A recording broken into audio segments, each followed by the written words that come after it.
Merci, Président. Chers collègues, après ce que vient de dire Maître Abdoulaye Tall, président de la Commission, je suggère à ce qu'on continue les travaux. Merci. Merci beaucoup. Monsieur le ministre, vous avez la parole pour 5 minutes. Monsieur le Président de l'Assemblée nationale, pour l'heure, je n'ai pas d'observation particulière. Merci beaucoup.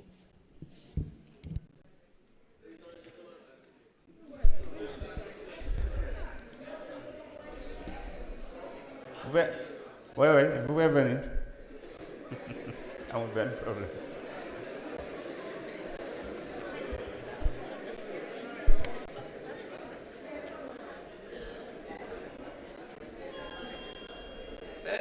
Merci beaucoup, Monsieur le Président.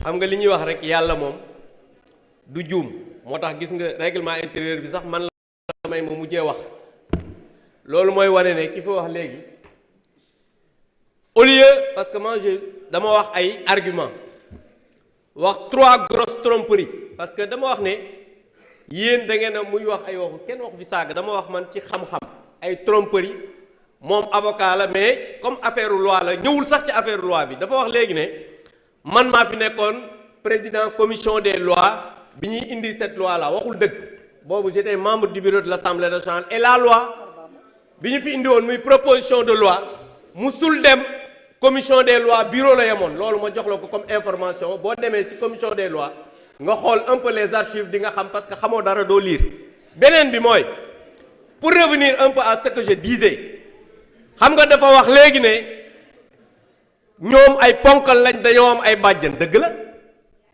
seen bàjjan kay mooy Mélenchon ak ki nga xam ne moo ko fi indi parce que la réalité il faut que les gens arrêtent parce que fii li xew ci réew mi ñépp xam nañ ku fi am ay xarit yoo xamante ni nii dañ leen di tudd ci loolu nit ñi xam nañ leen ñi fi rawale ay xarit nit ñi xam nañ leen ñi nga xamante ni dañoo nekk dans une logique de protéger li nga xam ne moom mooy ay góor jigéen xam nañ leen parce que am na ñoo xam ne dañu leen a jël ñu condamné ñu jël leen jàpp leen ci affaire acte contre nature dañ leen a bàyyi ku leen bàyyi ku leen di protéger lu tax ñu bàyyi leen du ngeen ko seet donc pour vous dire simplement que li nga xam ne moom laa waxoon et je reviens là-dessus nous avons un régime qui a renié ses engagements loolu mooy benn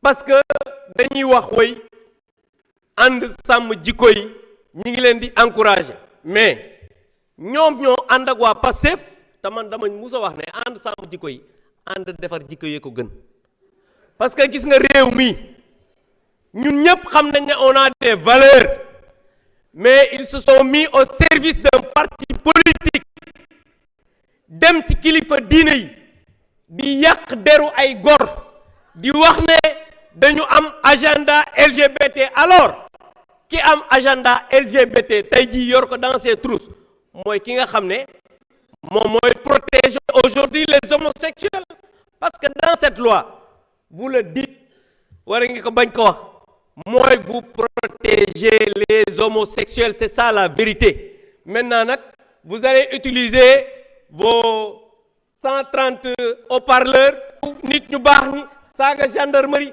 saaga police saaga loolu rek mooy seen métier donc nous ce qu'on a dit ce sont des arguments mooy un gouvernement qui prend des engagements mais da nga koy respecter soo ko respecté wul ñu ne la respecté woo ko parce que tel point mais da ngay ñëw nga wuy ci xam-xam nga tontu ci li nga xam ne moom la ñu posé mais vous passez votre temps à insulter les gens vous croyez que saaga nit ñi dina tax nit ñi du ñu ñëw fi wax seen xalaat même si on était 2 députés on va venir dire ce que nous pensons parce que nit ñoo xam ne am na quantité te amuñu xam-xam benn nit rek mën naa waxtaan ak ñoom je vous remercie. Abdoulaye Tall. Ah non. Non, c'est bon.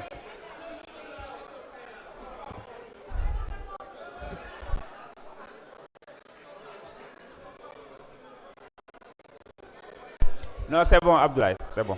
C'est bon, il n'y a que lui, c'est bon. Il n'y a que lui qui peut prendre, c'est bon.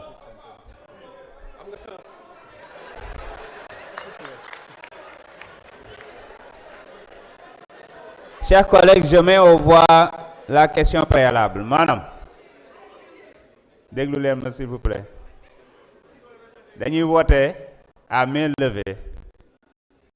Ndax da ngeen a d'accord ci question préalable bi maanaam ñu bañ a délibéré war a d'accord leen ci liggéey bi continuer dama ko bëgg a leeral balaa ñu voter. Ma ne waaw mën nga toog leer na.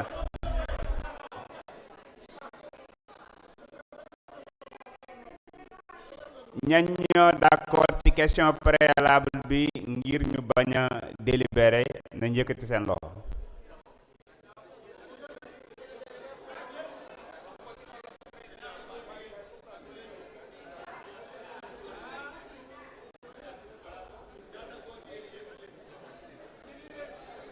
juróom-ñett ñan ñoo d'accordul ngir ñu wéyal liggéey ñan ñoo d'accordul ci yëf yi bu ko defee ñu mën a wéyal liggéey bi yaakaar naa mbir mi leer na kon nag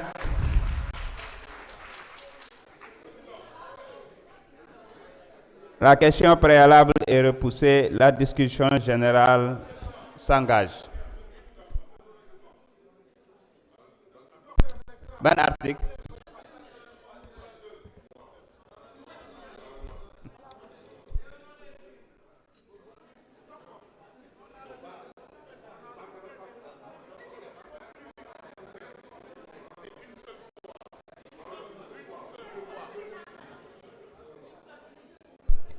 C'est bon, faites venir.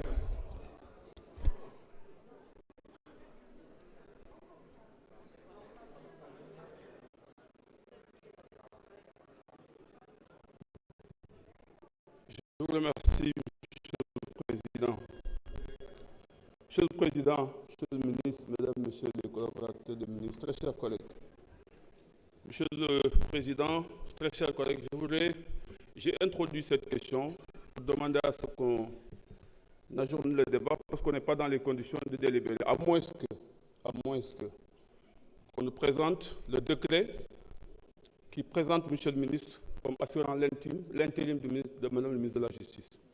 Parallèle des formes. S'il vous plaît. C'est bon. S'il vous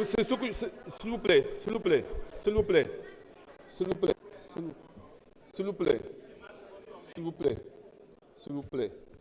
Nous, on nous a présenté le dossier avec 3 documents. Moi, je n'ai pas reçu le document. Je n'ai pas reçu le rapport. J'ai le droit de demander à ce que le parallélisme des formes puisse nous montrer que le décret existe. Et dès l'instant que le décret existe, il n'y a pas de problème. Moi, j'avais voulu juste qu'on me le présente. Et dès l'instant que c'est présenté, il n'y a pas de souci.